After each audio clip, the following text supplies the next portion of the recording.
beautiful people. This is Rosaline Sebolao once more coming to you from our YouTube channel, Home of Inspiration, where we focus on professional development, life coaching and training. And in this channel, we help people, discover themselves, empower themselves, just, motivate themselves. And today we're going to be continuing on Wisdom Applied. You'll remember in the previous time I shared about my book, Wisdom from the School of Life. And because I say I deal with professional development, charity begins at home. Today I have a special guest who happens to be my baby, my son, Olebogeng Sebolao. Yeah. And I tried to practice what I preach out there by empowering him, and we will be sharing a lot. But before that, I just want to say, Wisdom Applied, today I focus on the concept of interaction. Why interaction? Why are interactions important? How can we enhance our interactions in such a way that they can also empower us and empower others out there?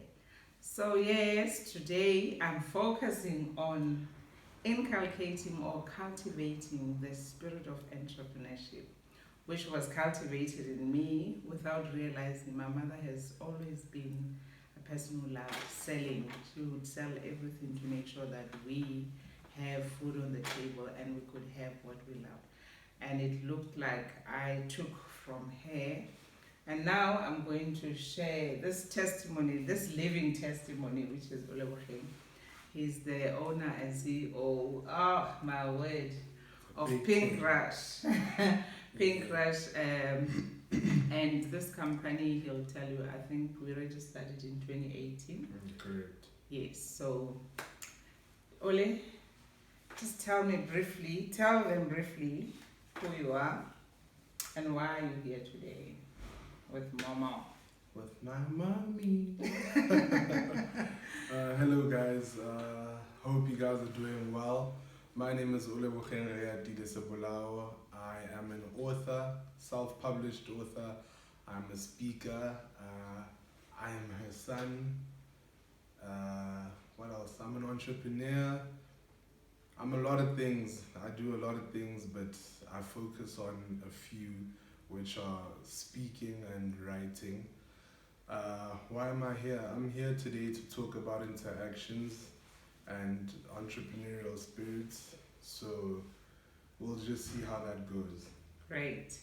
And what he forget to tell you is that every time he introduces himself, he tells them, I come from a family of 5. Oh yeah. My mother, my father, and my 2 sisters. All of us can swim except for my mom. So today I'm saying it, and that's an embarrassment because I don't know why he loves telling people like that. But while we're talking about interaction, Oli, I mean, as my son, and I'm sure this will be helping many mothers out there, we know that we tend to be very close to our children. And at some point, of course, our closeness becomes lesser and lesser as they grow. But what is important is that how do you maintain interacting even though they are no longer close to you? So these are the things that I would like to talk about, and how exactly are we influencing them, or are we guiding them in such a way that they can actually reach their potential or achieve their dreams, because all of us have dreams. And maybe I want to start, before we come to the books, to come to a question where I talk about goals. I mean, I've been teaching you about goals, I've been talking about them. Maybe you can share a little bit what goals did to your life. Goals changed my life a lot. They gave my life a sense of direction. They helped me to be aligned. Without goals, you are really going nowhere. You're going nowhere. You actually remain stagnant if you come to think of it, because years go by and you are not achieving anything because you have not set out goals yet. So goals helped me a lot. I am where I am today because of setting goals, and yeah. Great. So that's interacting with a mother who set goals. So I inspired him on that. But I also want to talk about the spirit of entrepreneurship, because entrepreneurship is what we need now in South Africa and in the world for us to be, to improve our level of our job, the unemployment level, to reduce it, and to ensure that our young people get jobs when they come, because not all of us will be employed or employees.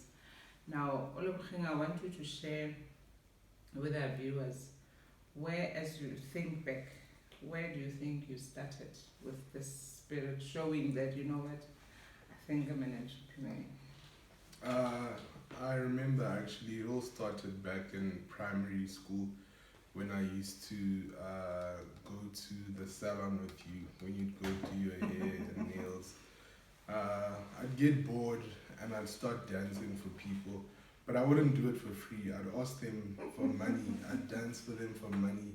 And I think from that point on, that's when I knew that I have an entrepreneurial spirit that no one can destroy or no one can put down. Great. And I think as a parent, maybe if I want to share with the parents, I just want to say our responsibility is to spot that talent from that very time, that thinking while they're still young, and try to guide them, not really channeling but helping them as they navigate through life. So that's basically what I did. I did not, refuse to say, no, don't do that, people will, you are an embarrassment, but I would just let him be himself. And if you remember, when I launched my company in 2007, and I was talking about the types of intelligence that we have, and I wanted to demonstrate the kinesthetic intelligence, because it deals with music, movement. And he was very young, I think he was 4 or 5, he had to dance on stage, and people were just so excited. And that was my way of affirming you, to say, you know what, anything that you put your mind to, you can actually achieve. Now, he became an entrepreneur. Let's go back to high school. When you started, entrepreneurship, there's one attribute of entrepreneurship. They always say, you must be a risk taker. Now, you were such a risk taker, and I want you to think back at high school to say, what kind of risks did you take?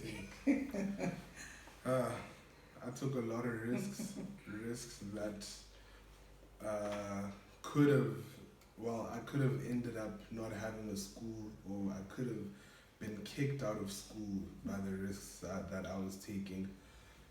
People were not allowed to sell at school at all, except the tuck shop. And I just did not listen or follow the rules. I remember I used to sell a lot, and I'd get reprimanded a lot of times. I'd get called to the office a lot of times, but I just didn't want to listen or stop what I was doing, mainly because I had a vision and I had goals. You understand? I knew where I wanted to be. I knew what I wanted. So after that, I carried on. I never stopped until it got to a point whereby my principal and I got to a common ground, and he was like, what is it that you want? What is it that you're trying to achieve? And I told him, I want it to be possible for everyone that's here that wants to sell, everyone that's like me.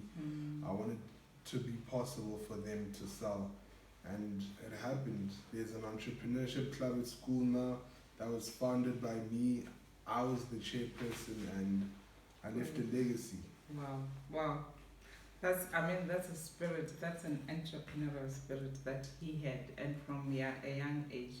And I must share with you, viewers, that we used to, for the first time when he started taking his stop to school, we started being, doubtful and saying, but Ole, are you sure this is allowed? And he risked lying. That's another risk that he took, because he would lie to us that, yes, we are selling at charity shop, and then I pay them 30 rand for selling for me. And as parents, we trusted him until we realized that it was not true. So He told us all these lies when it was now settled at school. But what I'm trying to bring is the education system that he always talks about. They're doing business studies, and he was trying to implement what he's been taught. So it's important that as South Africans, as the world, we need to start realizing that let's create opportunities for our children, because entrepreneurship, while it is important, the environment must also be conducive for our children to implement their ideas, and let's support them in that. Now we're coming to your book, bro. Yeah, and I must be honest with you, this book came before this one. While I'm talking about Wisdom Applied, this one came before. But this has always been in my head. But after he did this, because after we spoke about goals, he literally worked, step for step, working on this book project. And the title is Elevation Requires Isolation. And I combine these two to say you need wisdom from the school of life for you to be elevated. True. Great. Right. So, mother and son, talk about your book briefly. Why did you write this? I wrote this book to inspire that one person. It's about mental health, it's about the educational system, it's about wealth as well.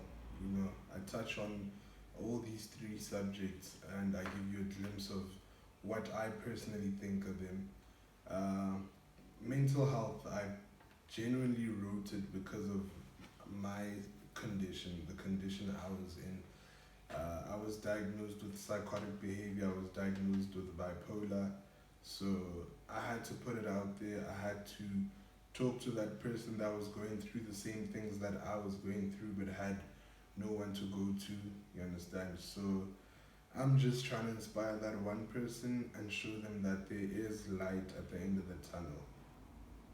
Oh, and it's as he speaks like this, it's like I was not seeing him as he was writing this or he was going through this. But I'm just thinking of parents out there who are also going through challenges where your children are going through mental health challenges. I just want to encourage you that interact very closely with your child. Be close, support your child, get assistance out there because they are our children. There are a lot of pressures out there that really end up taking us through, a lot of troubles mentally. So I think we thank God that here he is now. He's healed. He managed to write this book to share with the world and say, if I managed to get healed, you can also do it. And we are not saying that it is easy. It's not as easy as that, but with the support of people that love you, you can definitely be able to overcome. Now, we've spoken about this book, and because you are such a multi-talented young man, I always tell people that Olebogeng is very intelligent. It depends on how you define your intelligence. For me, my son is intelligent, and your child is also intelligent. Look at your child like that. Now, you have a skill. That's why you used to tell people that all of you in the house can swim. It's only your mother who can't swim. Olebogeng has been swimming from as early as 3 to 4 years. So I just want you to share briefly about your swimming, journey. That's part of entrepreneurship. You just look at, all the things that he has been doing. I started swimming at the age of between 3 and 4, I can't really remember. It's always been my passion. I've always really been passionate about it. I got the skill from my dad. I remember I used to swim a lot with my dad whenever we'd go on vacation and stuff like that. I stopped swimming when I was, I moved on to swimming lessons when I was roughly before primary, 4 or 5. Yes. Yeah. I moved on to swimming lessons, and then in primary school, I was so good. It got to a point whereby I wasn't practicing with them anymore, but instead I was helping the coaches with instructing learners. You understand? So I did that, and I got a swimming club. I started participating in garters. I was a professional swimmer. I even got, provincial colors. I'm a national lifeguard.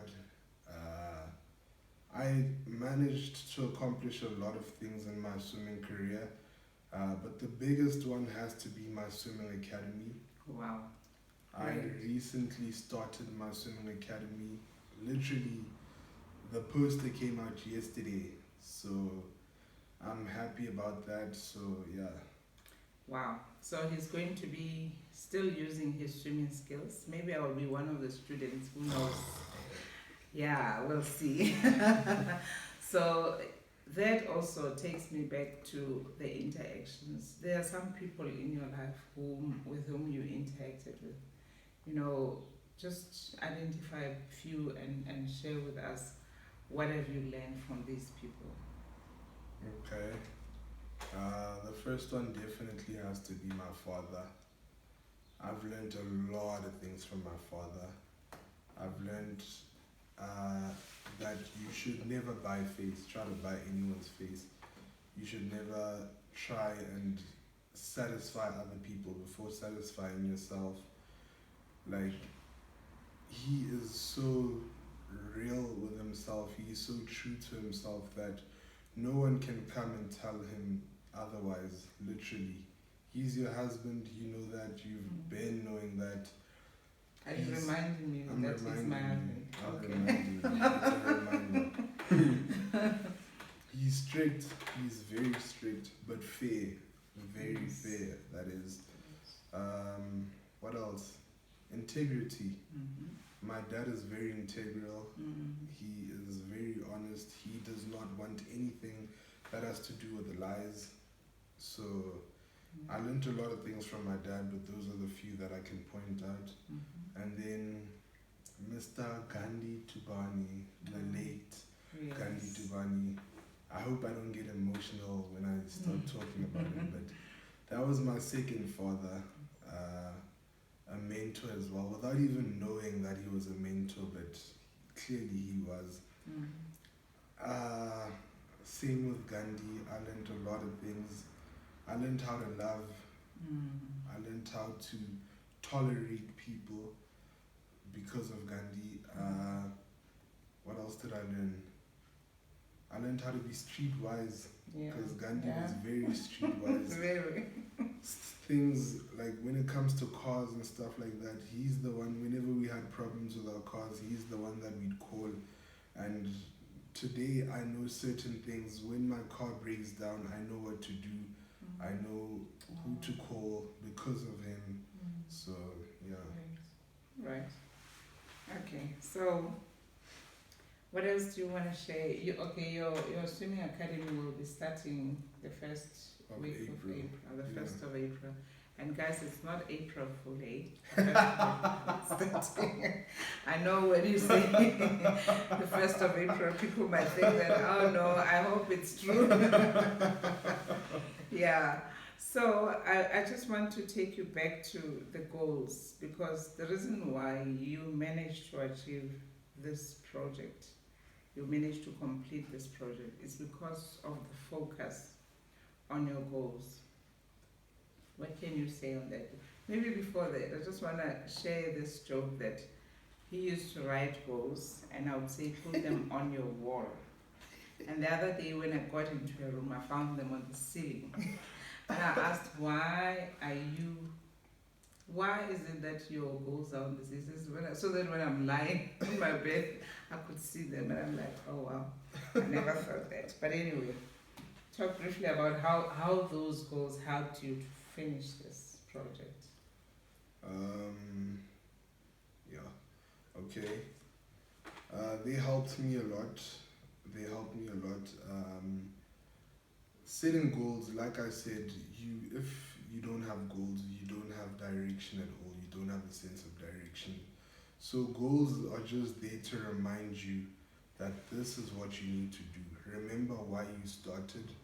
Remember the main reason why you're doing this. So I set goals before I even started writing this book, that I remember with the planning, I had all the chapters drafted before I even wrote the book. I had the title of the book there already. I knew how many pages I wanted it to be, how thick I wanted it to be, stuff like that. So just setting goals and putting them out there was just a way of guidance for me, if I'm making sense. Yeah. Great. Okay, and then you, in your book, you talk about Rolling Stones Gather No Moss. Is it true or false? And you share some principles. So guys, I'm not gonna share much from his book. I'm just, giving you a little bit. Do you want to say something about Rolling Stones Gather No Moss? Just one. I can. Yeah. Rolling Stones Gather No Moss basically means that if you move from one activity to the other, you will not, what can I say? You will not grow, or you will not be good at that. That can be true, that can be not true. Because I can participate in this, that, and be good at all of them because I give them equal attention and I focus just as much as on the other. You understand? So I just wanted to point out that I've always been multi-talented. I played soccer, I played cricket, I swam, I did all of these things, and I'm not saying I was good at all of them, but I was trying, you understand? So that's what basically this chapter is all about. Great. And I remember you shared a little bit about, when you say it can be true to a certain extent, that you shared about your principal, Mr. Taylor. And I'm talking about Mr. Taylor because this man has been a very good leader at the school where you were. While he used to call me for problematic Ole, but when I went there, I would always, listen to them without arguing. And inside, I would know that, these people are trying to fight against this entrepreneurial spirit that is in my son. But as a parent, Mr. Taylor was this kind of a leader who stayed there as a principal for many years, and many people learned from him. So there are many such people in different fields, of course. So I think people can just order and enjoy this book. Most of the people who have read it, they've given him feedback already. And impressively so, the University of Free State was launching this book. You see, this is interactions again. People just read and it fell into the hands of high people in high places, and they decided they're going to launch it. They launched it on Friday, on the 19th, and it's amazing how the feedback was, how positive it was. So all I'm saying is there's a lot of important things that your children might learn from this book, and we're not saying he's perfect, and we're not saying he can never make mistakes, but we all make mistakes. What is important is let us identify the spirit, the entrepreneurial spirits in our children, or any other kind of attribute that your child is showing, and try and develop that and really support your child in that. Because the reason why we have challenges is because sometimes we name and label our children, but instead of supporting them, we give them different names. So rather, let's learn to support and identify the good attribute, or the attribute that might help. It might not be good to you, but the attribute that might be helpful to your child. And hence I talk about interactions. I wanted to take you back to when you were sick. There was one person whom you call a spiritual father who has always been there for you. Because in interactions, I'm talking about what do we learn from the people that we interact with. Sometimes you'd find that you are in an association with people. It's either that these people, if they're negative, you might influence them to bring them to your positive side. However, you might be weak and they might pull you to the negative side. So I just want you to share a little bit what you've learned from this spiritual father. What I've learned from my bishop, I've learned how What to. is his name? Bishop, sorry, Bishop Moshe Muntla Musapir. I've learned how to anchor myself with the Word of God and not needing anyone else to do that for me or to do it with me, but to do it on my own. I've learned how to pray for myself whenever I'm in trouble and whenever things are going alright. I've learned how to focus. That is very important, focus. I've learned how to focus and look at one thing for a long time and work on it until I see the results. He was there when I was crafting this book from the beginning. From the beginning, I'd go to his house every single day. He even started teaching me how to play golf. I play golf now because of him. So I learned a lot of things from my bishop and I'm still learning till today. Great. And I personally believe that I am going to learn for eternity. Great. Yeah. I must tell you that while we think we are empowering them or inspiring them, he also inspired us, because after he completed this book, I managed to finish my book. That has been for a long time in my in the list of my goals. And Bishop now finished his book. He published it on the last month in February. So we are actually excited that God is doing this in our lives. That when we do good to our children, God also enables us to. So these interactions are very important. That is wisdom applied. Wisdom is not knowledge.